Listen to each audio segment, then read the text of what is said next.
என்ன பேசுகிறேன்னு தெரில, எனக்கு கண்ணீர் தான் வருது. ஐயாவோட அந்த நாள்லேருந்து இந்த நாள் வரைக்கும் எல்லா வகையிலையும் பயணித்தவங்க நிறைய பேர் இங்கே இருக்கிறீங்க. என்னோடய பயணம் சின்னது தான். கரெக்டாக 2 வருஷம் 4.5 மாதம் ஆகுது ஐயாவோட நான் பழக ஆரம்பித்து. அதுக்கு முன்னாடி நான் ஐயாவுடைய ரசிகன். நாளைய மனிதன் படம் வந்திருக்கப்போ எங்கள் வீட்டில் நான் உண்டியாலை உடைச்சி, எங்கள் அம்மா கட்டடத்து வேலை பார்த்துட்டு வந்து சேர்த்து வச்சுருந்த உண்டியாலை உடைச்சிட்டு தஞ்சாவூர் திருவள்ளுவர் தியேட்டரில் போய் அந்த படத்தை பார்த்துட்டு கிட்டத்தட்ட இது வரைக்கும் கூட அந்த படத்தை நினச்சினா எனக்கு பயமாக இருக்கும். அந்த மாதிரி ஒரு படத்தை நான் பார்த்து அப்போ தான் ஐயாவோட பேரை நான் கேள்விப்பட்டிருக்கேன். அதுக்கப்புறம் அவங்க சொன்னது மாதிரி பாகம் 2ன்னு அதில் வந்துச்சு, அதிசய மனிதன். அதையும் நான் எப்போ வரணும் வெயிட் பண்ணி பார்த்து அப்படி தீவிர ரசிகனானவன். அவரை எப்பாச்சும் ஒரு முறை நான் பார்க்கணும் அப்படின்னு நான் சினிமாவுக்கு வருவேன்னு நினைக்கல. நான் இருந்தது கரகாட்ட கலையில்.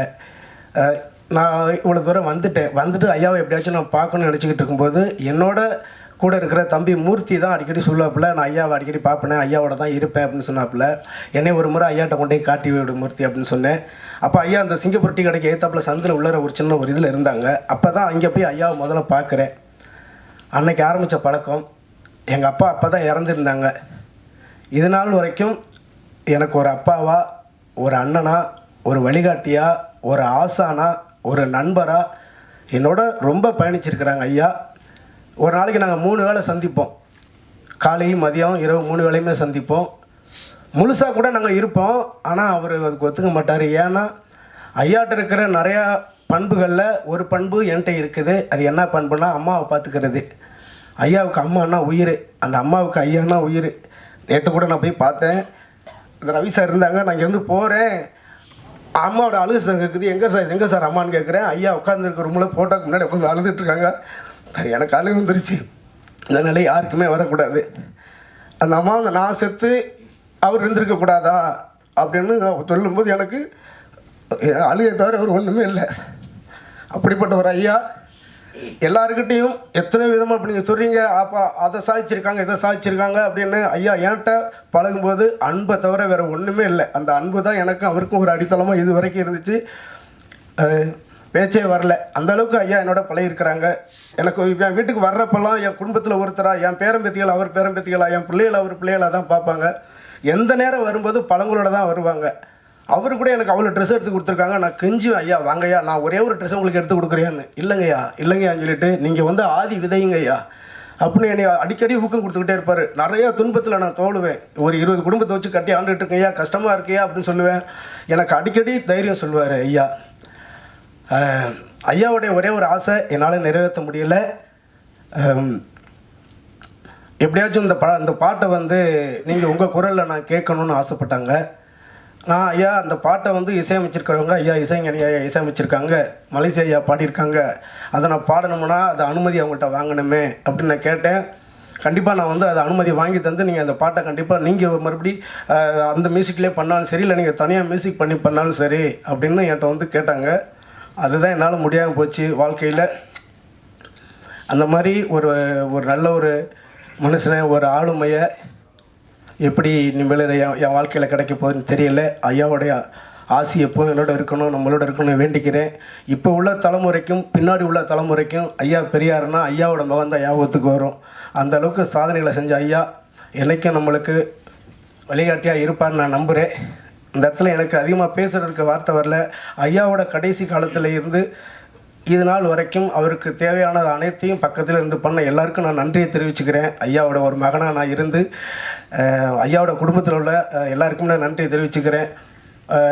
ஏன்னா ஐயா வந்து டக்குன்னு போய் யார்ட்டையுமே கேட்கவே மாட்டார் எதுவுமே. நான் கூட சொல்லுவேன், ஐயா நீங்கள் போய் கேட்க வேண்டியது நாங்கள் எல்லாருக்கும் இல்லை அப்படின்னு ஒரு மாதிரி எதுவுமே. நீங்கள் ஒருத்தவங்க சொன்னாங்க அவர்கிட்ட காசு இல்லாட்டாலும் இன்னொருத்தட்ட காசு வாங்கி கூட கொடுப்பாங்க அப்படின்னு.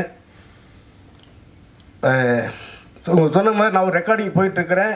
என்னோட தான் பேசிட்டு போகிறாங்க. நானும் தம்பி மூர்த்தியும் போகிற ரெக்கார்டிங்க்கு அவங்க முடிச்சுட்டு வெளியில் வரோம். ஃபோன் பண்ணுறாங்க, ஐயா எங்கே இருக்கிறீங்கன்னு.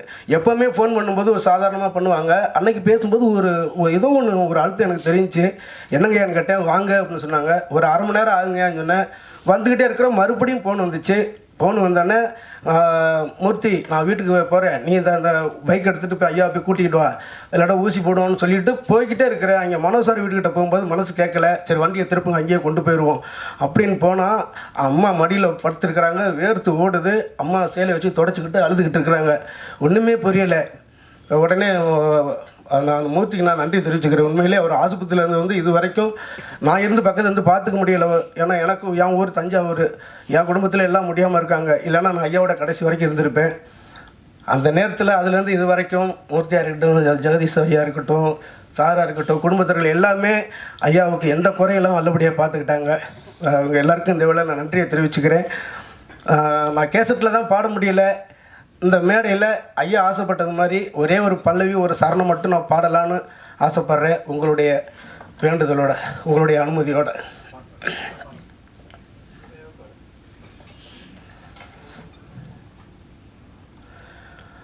பாரதமே புண்ணியத்தின் பூமியடா, இங்கே பிறந்தவங்க எல்லோருமே பாவியடா. ஊரிலே உலகத்திலே உனக்கும் எனக்கும் மத்தியிலே எத்தனை எத்தனை சாமியடா. அட காட்டிலே மேட்டிலே மலையிலே மடுவிலே அதுக்காக எத்தனை எத்தனை கோவிலடா. இருந்தாலும் அப்ப என்ன இப்ப என்ன, எப்பவுமே ஏழைக்குத்தான் விடியலடா. அறிவிருந்தா கொஞ்சம் யோசிச்சு பாரு மனுஷ ஜென்மமே. ஹே, அறிவிருந்தா கொஞ்சம் யோசிச்சு பாரு மனுஷ ஜென்மமே. அட கடவுளும் மதங்களும் சாதியும் மனுஷனை பிரிக்குதடா. இந்த மனுஷனின் மூளைய பக்தி என்னும் கரையா நரிக்குதடா. மனுஷனுக்கு பிரச்சனையா, சாமிக்கு மட்டும் அர்ச்சனையா. அறிவிருந்தா கொஞ்சம் யோசிச்சு பாரு மனுஷ ஜென்மமே. ஹே, அறிவிருந்தா கொஞ்சம் யோசிச்சு பாரு மனுஷ ஜென்மமே. கல்லுக்குள்ள இருக்கா மண்ணுக்குள்ள இருக்கா, கண்டவங்க இருந்தா வாங்கடா. மூலக்கட்ட மனுஷன் வேலை வட்டி மறந்து சாமி கண்டு பிடிச்சா பாங்கடா. அடனசமா கடவுள் பக்தி இல்ல மனுஷன் ஏழைய வதைக்கலாமா. அவன் உழைப்ப இவனு தனித்தான் சுரண்டி வயிற்றில் அடிக்கலாமா. அட ஊற அடிக்கிறவன் காக்கா பிடிக்கிறவன் பூஜை நடத்துறது எதுக்காக. எந்த கடவுளுக்கும் லஞ்சம் கொடுத்து புட்டா கண்டுக்காம விட்டுடுமா அதுக்காக. இதெல்லாம் ஐயா நினச்சது. நான் இசையோட பாடணும்னு ஆசைப்பட்டேன். ஐயாவோட இந்த படத்திறப்பு விழாவில் எனக்கு இந்த வாய்ப்பை கொடுத்ததுக்கு நான் எல்லாத்துக்கும் நன்றியை தெரிவிச்சுக்கிறேன். வீர வணக்கம் ஐயா வேலுப்பிரபாரன் ஐயா அவர்களுக்கு நன்றிங்க. மட்டைகளை உடைக்கும் சண்டைகளை அட மண்டைகளை உடைக்கும் சண்டைகளை வளர்த்தா மனுஷனின் போல பேசுவாயிலே. ஓ தாத்தா படித்த மந்திரத்தில் இருந்து மரமு முளைச்சு வருமா. அடியாத்தா உனக்கு விளையாடிச்சா வாழும் வரமும் கிடைச்சி விடுமா. கஷ்டம் ஏதுமின்றி டெஸ்டில் டூப்பில் ஒரு பாப்பா பிறந்ததுங்க அதிசயமா. நித்தம் அரச மர சுத்தி வருவதில் அக்கா உனக்கு ஒரு பிள்ளை வருமா. அறிவிருந்தா கொஞ்சம் யோசிச்சு பாரு மனுஷ ஜென்மமே. அறிவிருந்தா கொஞ்சம் யோசிச்சு பாரு மனுஷ ஜென்மமே. அட கடவுளும் மதங்களும் சாதியும் மனுஷனை பிரிக்குதடா. இந்த மனுஷனின் மூளைய பக்தி என்னும் கரையா நரிக்குதடா. மனுஷனுக்கு பிரச்சனையா, சாமிக்கு மட்டும் அர்ச்சனையா.